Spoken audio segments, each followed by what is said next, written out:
warahmatullahi wabarakatuh. Sebelum memulai pembahasan materi kita pada video kali ini, perkenalkan nama saya Inggit Fahtiana Putri. Saya adalah mahasiswa tingkat 2, tepatnya di semester 4, program studi manajemen di Universitas Swadaya Gunung Jati, dan saya berasal dari kelas 2K Manajemen SDM.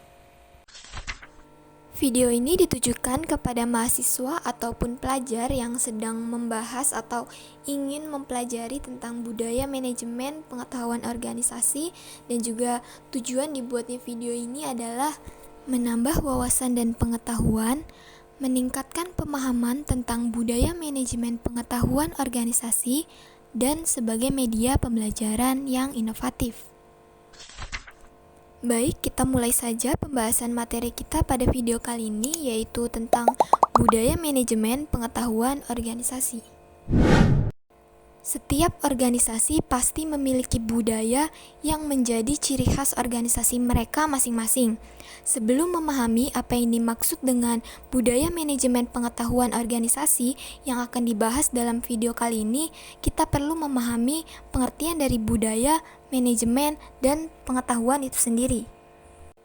Yang pertama adalah pengertian dari budaya.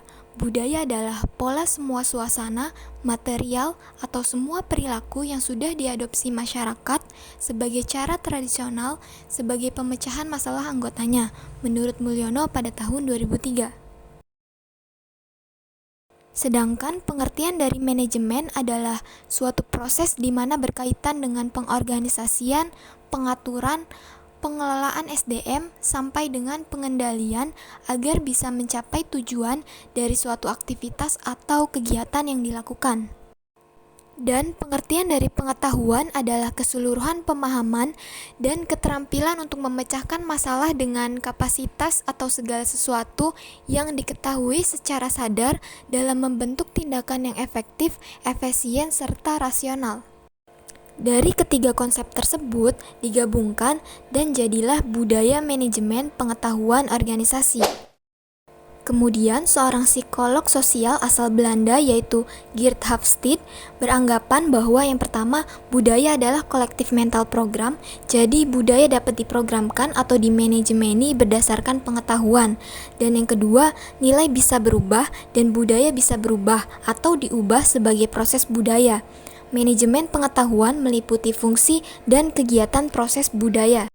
Sebenarnya inti manajemen pengetahuan itu adalah knowledge sharing atau knowledge transfer. Dengan knowledge sharing, suatu organisasi terutama anggota yang di dalamnya dapat memaksimalkan pengetahuan, juga dapat membukakan kesempatan untuk mengeksplorasi pengetahuan untuk mendapatkan atau menciptakan knowledge baru. Seseorang yang mampu mengimplementasikan knowledge sharing akan terus bertambah pengetahuannya.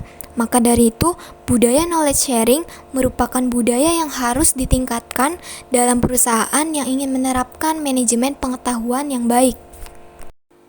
Selanjutnya, unsur budaya sharing pengetahuan. Yang pertama adalah peran kepemimpinan, yaitu di mana pemimpin mampu membentuk visi perusahaan, keterlibatannya dalam setiap aktivitas perusahaan, dan sebagai pemberi motivasi bagi karyawan dan juga advokasi.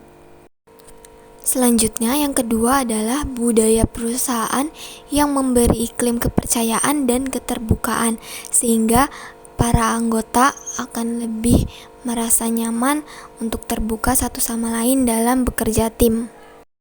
Lalu yang ketiga, adanya kemampuan pemimpin untuk mempromosikan pentingnya budaya knowledge sharing, sehingga para anggota atau karyawannya juga akan menerapkan budaya knowledge sharing dalam mereka bekerja.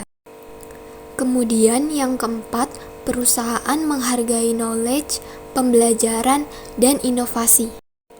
Dan yang kelima, kemampuan organisasi dalam mengeksekusi proses transformasi dengan mulus dan efektif, menurut Tobing pada tahun 2007.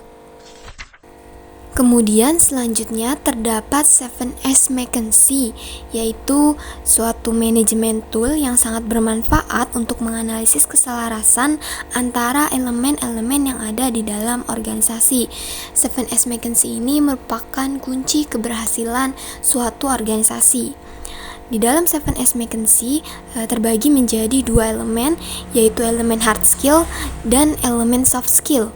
Yang mana elemen hard skill di sini berwarna hijau dan elemen soft skill yang berwarna ungu. Elemen hard skill terdiri dari 3S, yaitu strategi, structure, dan sistem. Strategi itu adalah rumusan organisasi, sedangkan struktur adalah yang mengatur sistem kerja di suatu perusahaan, dan sistem yaitu proses dan prosedur kegiatan operasional suatu perusahaan. Sedangkan elemen soft skill terdiri dari 4S, yaitu skills, staff, style, dan shared value. Skills adalah kompetensi karyawan di suatu organisasi, sedangkan staff adalah karyawannya, style adalah gaya kepemimpinan di suatu perusahaan, dan shared value adalah standar ataupun norma-norma yang menjadi panduan perilaku di suatu perusahaan. Maka dari itu, ketujuh elemen ini harus selaras karena elemen-elemen ini saling berkaitan menuju satu kesatuan. Keselarasan di antara ketujuh elemen ini akan memudahkan pengimplementasian strategi perusahaan secara maksimal. Apabila terdapat satu elemen yang tidak selaras, maka kinerja organisasi secara keseluruhan akan bekerja secara tidak optimal. Baik, itu saja yang dapat kita bahas pada video kali ini. Terima kasih telah menonton, semoga bermanfaat. See you in the next video dengan materi-materi lainnya.